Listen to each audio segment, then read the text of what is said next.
최신 사례를 중심으로 하는 주제로 제주특별자치도의 감귤 담당 대장님이신 나종옥 대장님의 발표를 듣도록 하겠습니다. 큰 박수로 맞이해 주시기 바랍니다. 저는 제주도 감귤 특별까지 근무하는 나종옥입니다. 오늘 아침 비행기를 타고 오늘 좀 피곤한 감이 든다는 열심히 하겠습니다. 저는 북록 조직화의 새로운 모델을 만들자라는 것을 가지고 그 제주 감귤 사례 중심으로 해서 발표를 해드리겠습니다.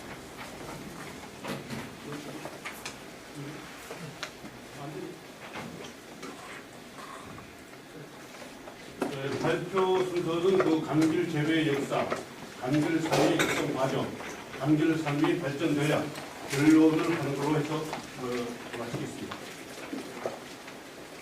그 감귤 재배 역사입니다. 감귤 재배 역사는 제주도가 언제부터 감귤을 재배됐는지는 지금 알 수 없지만 삼국시대 이전으로 생각을 하고 있습니다.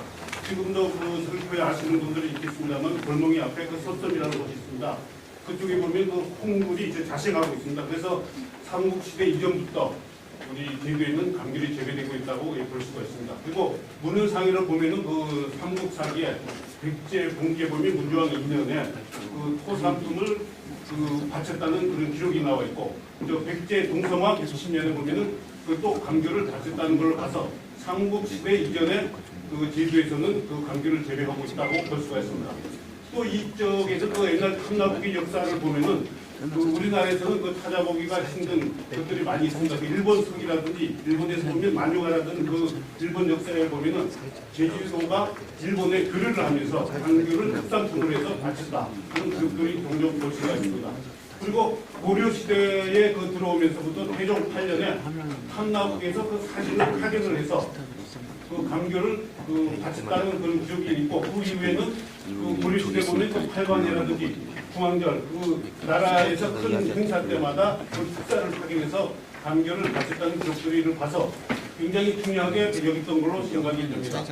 그 조선 시대에 들어서 보면은 그 감귤이 종묘 제사용으로 그 지정이 됩니다. 그리고 그 외국 사신 접대용으로 되는데 그 보면은 오키나와라든지 아니면은 중국 그 사신들이 접대용으로 해서 감귤을 사용했다는 그 기록들이 굉장히 나오고 있고, 또 한약재료에서 많이 사용을 됐습니다. 지금도 저 당류자라든지 그 아마 이거 저 차를 마시는 분들도 있을 겁니다. 지금도 그 재래 끓여 가지고 그 차라든지 아니면 한약재료에서 많이 쓰이고 있습니다. 그 기록들을 보면은 그 태종에서도 살림원 별관 김용이 제주도에 보내서 수백 주의 나무를 심었다는 그런 기록이 나와 있고, 저 세종 8년에는 호주에서 그 유자, 감자 등은 그 감귤이 그 종류입니다. 그래서 시범 재배했다는 그 기록이 나와 있습니다. 그리고 1704년에 보면 가온이 한 42개소가 그 됐다는 기록이 나와 있는데, 이때는 그 제주에서 그 감귤을 재배를 했는데 그 관직을 줬습니다. 노비들이 중심으로 해서 관직을 줘갖고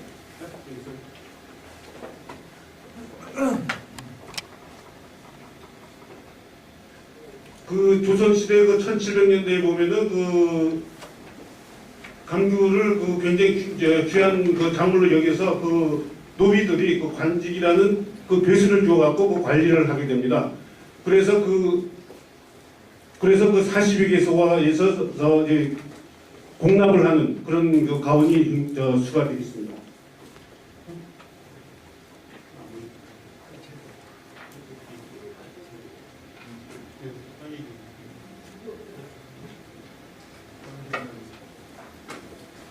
그 다음에 제주 계록에 보면은 그 친상 내용이 자세하게 지금 나와 있습니다. 그러면 대개 보면은 한 10만여 개가 제주에서는 그 감귤이 생산됐다고 볼 수가 있겠습니다. 그리고 고종 31년에는 그 진상제도가 없어지면서 가손이 황폐가화가 되게 되어 있습니다. 그리고 지금 우리가 여러분들이 먹고 있는 감귤은 언제 제주도에서 재배되는가는 보면은 우리가 그 박영호 조선 말기에 그 박영호가 그 제주도에 오면서 기항오면서 일본에서 그 가져온 감귤을 심었다는 설이 있고, 그 다음에 우리가 최초에 보면 천주교 신부 엄탁하는 신부가 있습니다. 이 신부 신부인데 그 프랑스 사람입니다. 그 1902년에부터 1913년에 제주 한 13년간 살면서 그 제주도에 있는 그 귀중한 식물을 전부 채집을 합니다. 그 채집을 해갖고 어제는 자기 나라 프랑스라든지 독일 그 보내고, 특히 일본 친구가 있는데 그 폴이라는 그 친구입니다. 친구라고 표현했지만은 그 친구의 한 10년 선배라고 그럽니다. 이 사람이 몰이라는 사람은 뭐냐면 홋카이도로부터 구마모토까지 일본의 실태를 전부 파악하는 그런 친구였습니다. 그래서 구마모토 있을 때 이 우리가 엄타카라는 신부가 그 제주 왕벚나무 벚나무는 일본 것으로 생각하고 있지만은 이 당시에 그 엄타카가 그 자식 나무지를 발견하고 그 일본 친구에게 보내줍니다. 그 채집한 보내주는데 일본에서는 그 자기의 지금 구마모토 쪽 가면 저 제주도하고 그 기운이 좀 비슷하게 해서 제주도에서도 감귤이 재배할 수 있겠다 그런 생각을 들고 그 담론을 해서 그 밀감 원주 밀감 지금 여러분들이 멀고 있는 지금 밀감이 그 원주 밀감입니다. 그것이 15분을 보내주게 됩니다. 그래서 아마 그 서귀포에 서홍동에 그 수도원에 심어서 있는데 지금도 한 그루가 남아 있고 지금 상태는 별로 좋지 않고 있습니다. 그것이 시초라고 해서 정설로 지금 되어 있습니다. 그리고 그 일제 시대에 들어오게 됩니다. 일제 시대 들어오면 그 일본인 그 미네 씨가 2년생 메모를 가지고 그 서홍동이면 일본에서 보면은 그 나무를 심는 데 보면 경사가 한 15도에서 한 30도 이상 지역에만 심을 수 있고 평지에는 못 심게 됐습니다. 그래서 이 가온조성한지가 좀 평지가 좀 있는 그 지역입니다. 그래서 그 지역에 최초로 근대식 가온이 조성하게 됩니다. 그런데 해방이 되면서 강석구라는 사람입니다. 그 사람은 뭐냐면 미네 씨의 농장의 관리인이었습니다. 일제 시대이기 때문에 관리인이 인수를 하고 그 이후에 강청학 씨가 제주 농원이라는 것을 근대적인 농원을 갖게 됩니다. 이분은 강청학 씨 서귀포에서 알겠습니다만은 이 사람은 감귤로 멸목을 해서 서귀포의 땅을 제일 많이 갔던 거부입니다. 그래서 서귀포시의 6만 평이라는 땅을 기증하기도 하고 지금 강청학 공원 올림픽 공원 이쪽에 있는 땅을 한 6만 평을 기증을 해서 굉장히 친송을 받고 있는 사람입니다. 그래서 이 사람이 그 당시에는 감귤에서 돈을 벌어갖고 부동산에 엄청 많이 투자를 했습니다. 서귀포에 가면은 강청학 땅을 밟지 않으면 제주도 갈 수 없다. 서귀포에 갈 수 없다 할 정도로 그렇게 부자가 된 사람입니다. 그래서 제주동원을 개원하고 그 다음에 생산량을 보면은 1920년에 보면은 굉장히 한 6.7톤 굉장히 작습니다. 한 1,500인 정도 소득이 되는 그렇게 해서 그런 시대를 지나게 됩니다.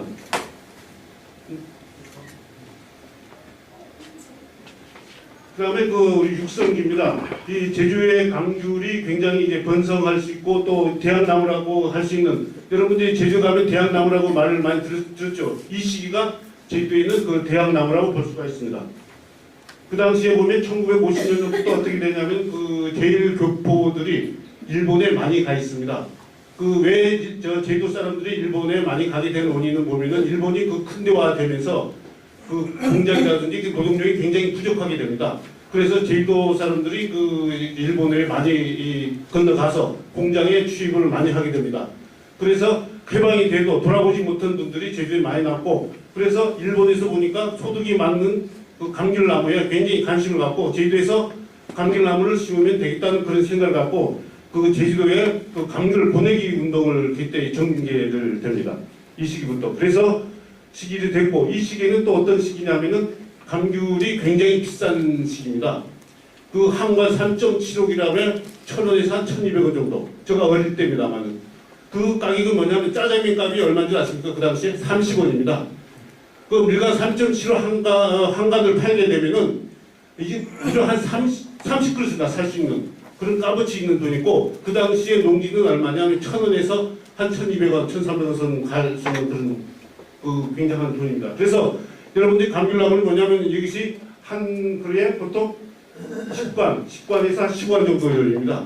그러면 나무 10주만 가지면은 대학 등록금을 할 수 있고 제가 대학교 다닐 때는 제가 자연계를 나왔습니다 하면 그때가 1학기 분이 6만에서 7만원에서 대학교를 다닐 수가 있었습니다. 사분대액은 한 5만에서 6만원. 그래서 나무 한 10주만 그러면은 한 학기에 등록금을 낼 수 있는 그렇게 규정한 땅이 되겠습니다. 또 이 시기에 뭐냐면 여러분들 잘 아시는 김모 총리가 제주도의 서귀포에 6만 평이라는 어마어마한 땅을 농장을 개설을 하게 됩니다. 지금은 신도시가 됐고 지금 이마트가 됐고 지금 그 지역인데 그 6만 평이라는 그 땅을 그 가원을 조성을 해서 그 일본에서 묘목을 들어가다가 그 가원을 조성하게 됩니다. 그만큼 돈이 됐던 그 시절입니다. 그리고 아까도 말씀드렸습니다만은 그 식량 증산 제주도에서 그 박정희 그 대통령께서 제주도에 그 64년에 제주도에 오게 됩니다. 그때는 그 증량사에서 먹는 것이 귀한 시대이기 때문에 제주도에서는 식량 증산에 지지 말고 감귤을 장려하라는 그런 지시를 내리게 됩니다.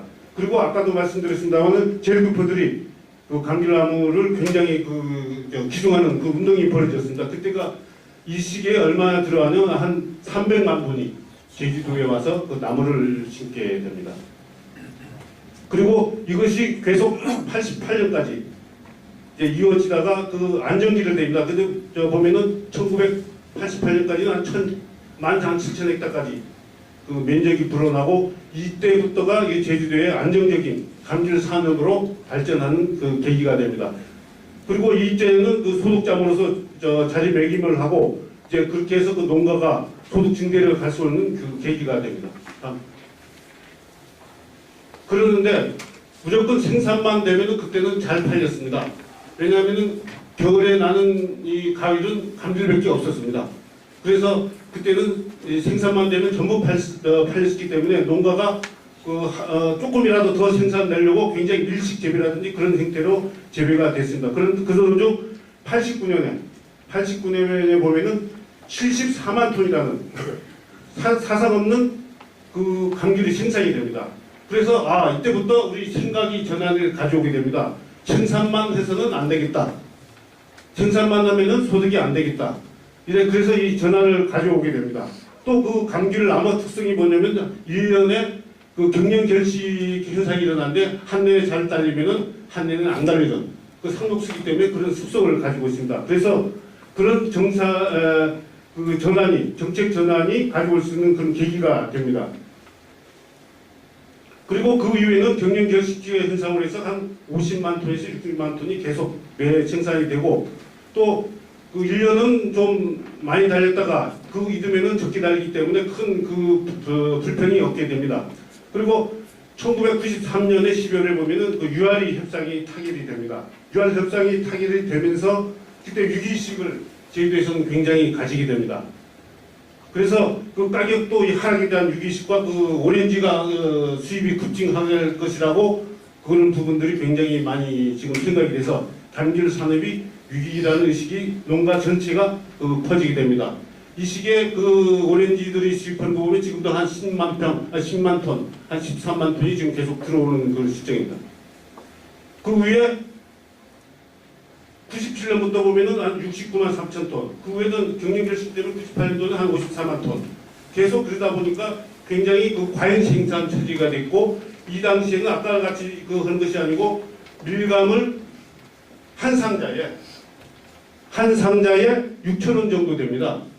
6,000원이라는 돈은 뭐냐면은 밀감을 수확하는 한 3.75 한 관의 수확비가 거의 한 500원 정도 들어가는데 수확비도 안 나올 정도로 굉장히 가격이 하락하게 됩니다. 이 시기에. 그러다 보니까 행정에서는 이후에 어떻게 해야 될 것인가, 뭔가를 내놓지 않으면 안 되게 될 그런 형편에 되어 있습니다.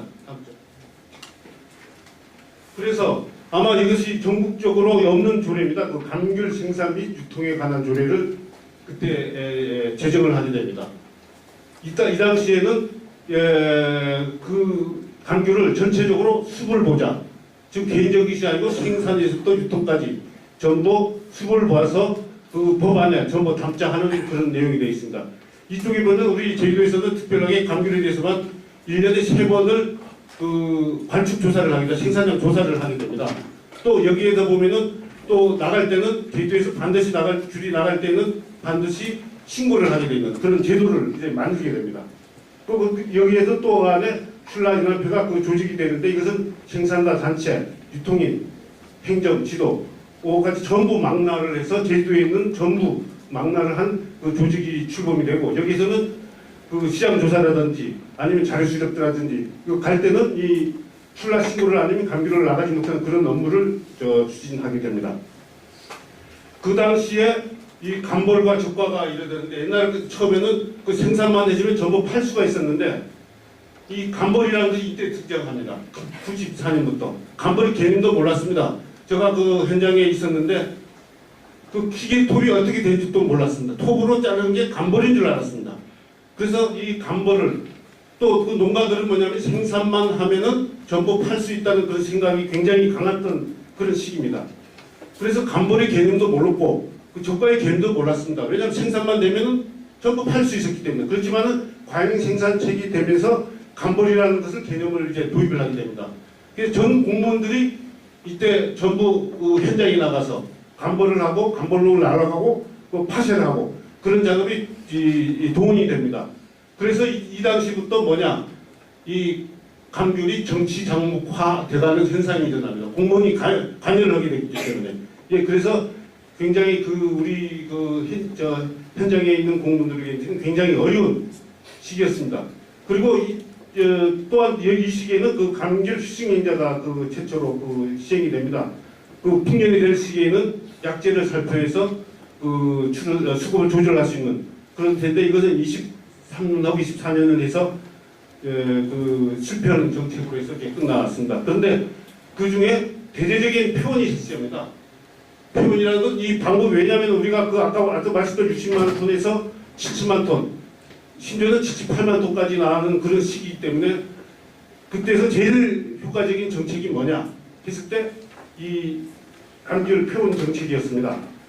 그때 그 농가들은 굉장히 표현한 걸 반대를 했습니다. 그 왜냐하면은 이때까지 3, 40년 동안 계속 키워온 감귤을 표현하려고 보니까 표현할 농가들이 나오질 않습니다. 그런데 이때 우리 도에서는 뭐냐면 강력하게 보조금을 한 1,300억을 투자를 하게 됩니다. 그 당시에 제주도 땅값이 한 평에 한 3만 원에서 4만 원 정도 가는데 우리가 보조준 게 한 평에 만 원씩을 주면서 강력하게 그 표현 정책을 가져가게 됩니다.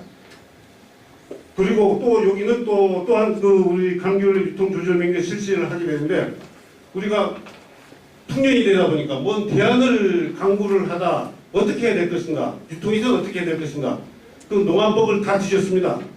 제가 저 처음에 있었을 때 그렇게 뒤졌는데 보니까 농안법 10조 제시항 10조 2항에 보니까 유통조절명령제라는 것이 그때 있었습니다. 그래서 유통조절명령제를 제주에서 처음으로 도입을 해보자. 그래서 도입을 하게 됩니다. 그래서 시범적으로 해서 2003년도에 시범적으로 도입을 하고 그러다 보니까 그 과정이 굉장히 복잡을 했습니다. 왜냐하면 공정거래위원회에 대해서는 유통조절명령가 뭐냐 단합이라는 개념으로 접근을 하게 됩니다. 단합은 뭡니까?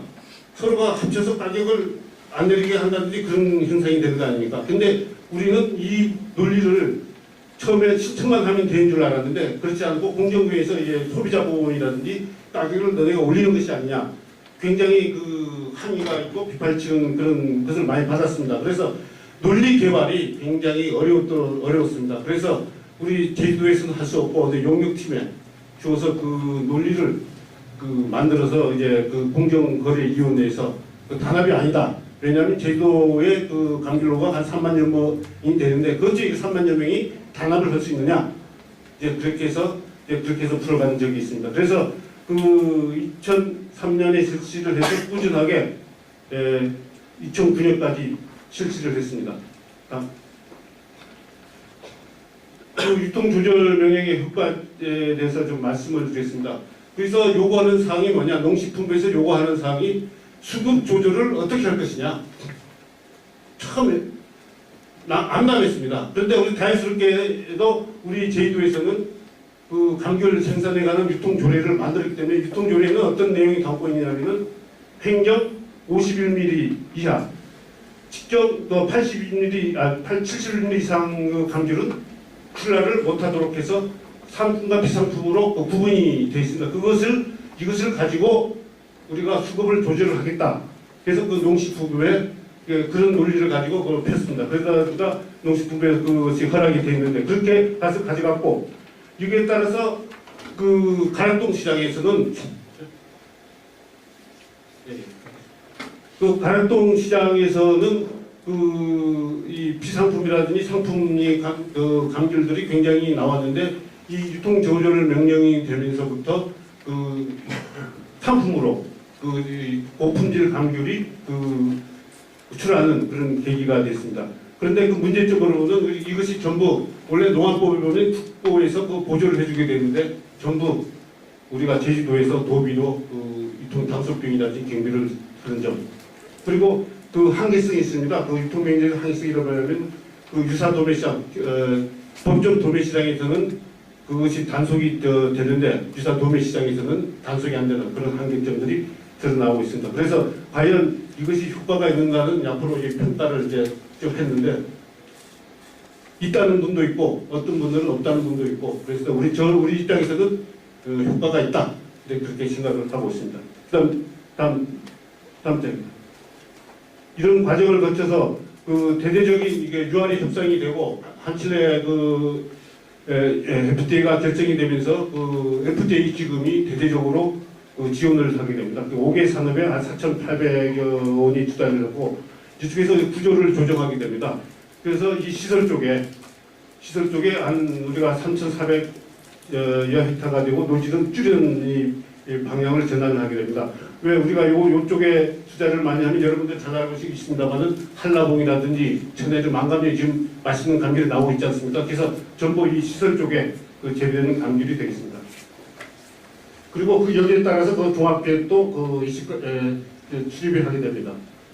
그 다음에 여기서 우리가 명품화 사업의 육성 계획을 세우게 되는데, 명품화 사업의 주 요지는 뭐냐면은 노지 감귤을 16,000헥타로 줄이고 시설 감귤을 한 4,000헥타로 해서 감귤 산업으로 발전을 시키자는데 참여가 있겠습니다. 요 4,000헥타는 우리 일본에서도 보면은 시설 면적이 그래도 한 20% 재배를 하고 있습니다. 그것이 이제 뻗따서 우리가 우리 제도에서 한 4,000헥타 정도 되지 않겠나 그런 생각이 되겠습니다. 명품화 사업을 추진을 하고 있는데, 이쪽에서 보는 현대화 사업, 유통시설, 중형 현대화 시설 사업이 중심이 되겠습니다. 자, 다음 장. 이건 감귤 사업의 발전 전환입니다. 아까 말씀드렸습니다만 명품화 사업을 해서 5개 분야에 24개 사업에 한 7천억이 투자되는 그런 사업이 해서 기반 사업을 기점을 하고, 지금 농업인 단체, 생산자 단체입니다. 생산자 단체에서 모임이 있는데, 지금 우리가 의무자조금을 저희에서 도입을 지금 하려고 지금 하고 있습니다. 지금 내년에는 용역을 실시를 하고 있는데, 의무자조금을 도입을 하고 지금 의견을 굉장히 수렴을 하고 있습니다. 그리고 감귤 사업단이 지금 조직인데, 이것이 제주도에서는 큰 문제가 되는 거 뭐냐면 농협과 감협이 유통조직 투기가 있어서 유통조직을 합치는 것이 굉장히 난관이 되고 있습니다. 그리고 그래서 이제 나중에는 유통 거래소를 설치를 해서 시장 경영 지배를 강화할 수 있는 방법을 대 나가십니다. 다음 장입니다. 그래서 감귤 아까도 말씀드렸습니다만 제주도에서는 연중 생산 체제를 구축을 하겠습니다. 노지 감귤은 10월에서 3월까지 하고, 망감류 같은 한라봉이라든지 세토가스 망감류는 1월달에서 5월달까지. 또 여러분들 5월달 온주밀감이 있습니다만 온주밀감이 하우스를 가온을 해서 6월달까지 10월달까지 해서 연중 신선한 감귤이 공급할 수 있는 체계를 구축을 하겠습니다. 그 다음에 아까도 조금 언급을 했습니다만 제주도에는 유통조직이 2개가 있습니다. 감귤 농업협동조합하고 농협이 있는데, 이 조직이 합치는 것은 남북 통일하는 것보다 더 어렵다는 얘기까지 나올 정도로 그 지역이 근처화가 됐습니다. 그러면 방법이 뭐냐? 아까도 도형나무. 이 마케팅, 그러니까 이 유통 조직만을 빼내서 통합을 하면 되지 않겠느냐. 그런 생각을 가지고 이 아까 말씀 통합 마케팅 조직을 감귤 사업 때, 이 감귤 사업 때는 농협이 20개 농협이 다 포함이 되어 있습니다. 그래서 유통 조직만 떼내고 이거 농협중앙회 중심으로 해서 이 조직을 만들겠다 해서 이걸 하고 있습니다. 그렇게 해서 이제 육성을 해서 통일을 하고, 그리고 육종 창구를 단일화해 나갈 계획입니다. 그리고 여기에 따라서 그 브랜드가 각 우리가 보면은 20개 농협이 있는데 20개 농협 자체가 브랜드가 각각 다릅니다. 그 여러분의 불로초라든지 뭐 황제라든지 뭐 천상천하든지 그 어느 게 본 밀가루인지 여러분들 모르지 않습니까? 그래서 이것도 우리가 통합 브랜드 작업을 지금 하고 있습니다. 그래서 제주에서는 하나의 브랜드를 가지고 통합을 만드는 그런 작업도 지금 하고 있고, 이것은 뭐냐면 APC가 지금 우리가 시설이 되는데 이것을 등급화라든지 이제 공동선박 공제 정산할 수 있는 그 등급화가 되면 이런 분야가 되겠는데, 이런 분야까지 지금 계속 그 준비를 하고 있고 지금 하고 있습니다. 다음 점. 그래서 우리가 야심차게 이번 우리가 도정에 우리 원지사님이 오면서 야심차게 주장하는 게 지금 뭐냐면은 감귤 의무자지금을 도입을 해보자는 것입니다. 의무자지금에 제일 문제가 되는 게 뭐냐면은 출라 조직이 여러 개 되다 보니까 어떻게 자조금을 거출하는 문제가 제일 제도가 됩니다. 다른 조직들은 문제가 안 되는데 이것을 왜냐하면 저 축산 분야에는 되고 있습니다. 그 한우라든지 그런 부분은 왜냐하면 출라창과 도축장에서 그 얼마씩 떼면은 우리 양동조합도 있습니다만 양동조합에서 도축장에서 떼게 되면은 전부 돈을 거출하기가 쉽기 때문에 그 되고 있는데 농수산 부분에서는 굉장히 어렵습니다. 출라들이 여러 개 되고 또 그 농협에서 출라량이 한 50%를 이상을 점유를 해야 되는데 현실은 50%가 안 되기 때문에 어떻게 될 것인가. 그래서 거출 문제가 지금 굉장히 도지됐고 이것을 용역에 내년 4월에 용역에 농협에 반영을 시켜서 이것을 야심작으로 도입을 하려고 하고 있습니다. 또 그리고 우리 채소 분야에서는 당근은 내년도에 우리가 제주에서는 그 자조금, 의무자조금 제도를 도입을 해서 시행을 할 계획으로 지금 추진 중에 있다고 말씀을 드리겠습니다. 그 다음에 그 산지 주도형 감귤 거래소 도입입니다. 이것은 아까 우리 여기 사회 보신 분도 있지만 이거 항상 주장했던 부분입니다. 그래서 그 제도정준비위원회에서 그것을 제안을 냈었습니다. 그래서 이것을 우리가 적극적으로 해보려고 해서 내년 4월에서 용역을 줄 예정입니다. 그래서 왜냐하면 그 감귤 거래소라는 건 제도가 그 섬이라는 특징을 살려서 이 소비지에서도 바로 거래가 될 수 있고 전자거래소와 좀 비슷한 그런 개념이 되겠습니다만 그런 것을 구체적인 방안들은 그 용역에 그거 담으려고 해서 그 결과를 보면서 추진해보려도록 하고 있습니다. 그래서 그 감귤은 여러분도 알다시피 제주의 그 육지의 쌀과 같은 그 생명적인 그 산업입니다. 그래서 제주도에서 감귤이 죽으면은 전부 제주도 농업이 죽는다고 말할 수 있도록 그만큼 중요를 합니다. 그 알다시피 제주도에서는 여러 그 월동 작물들도 많이 있고 하지만은 그 거의 한 60% 이상이 감귤 소득에서 그 소득을 보고 있습니다. 또 관광 산업은 일부 자본가들이 그쪽에서 조금 머물다가 돈이 다 온라인 타봅니다. 그렇지만 이 감귤이라든지 1차 산업 분야는 바로 여러분들 실비줄 같이 빙빙 돌다가 여러분들의 학자도 교육비, 학원비 등 실비줄 같은 생활비 전부 돌다가 이제 올라갔기 때문에 이것은 제주에서 감귤 산업은 쓰러지면은 제주도가 농업이 망한다 할 정도로 굉장히 생명 산업입니다. 그래서 이런 분야를 또 살리기 위해서 앞으로 제주에서는 좋은 감귤을 만들어서 여러분들에게 공부를 많이 하겠습니다. 감사합니다.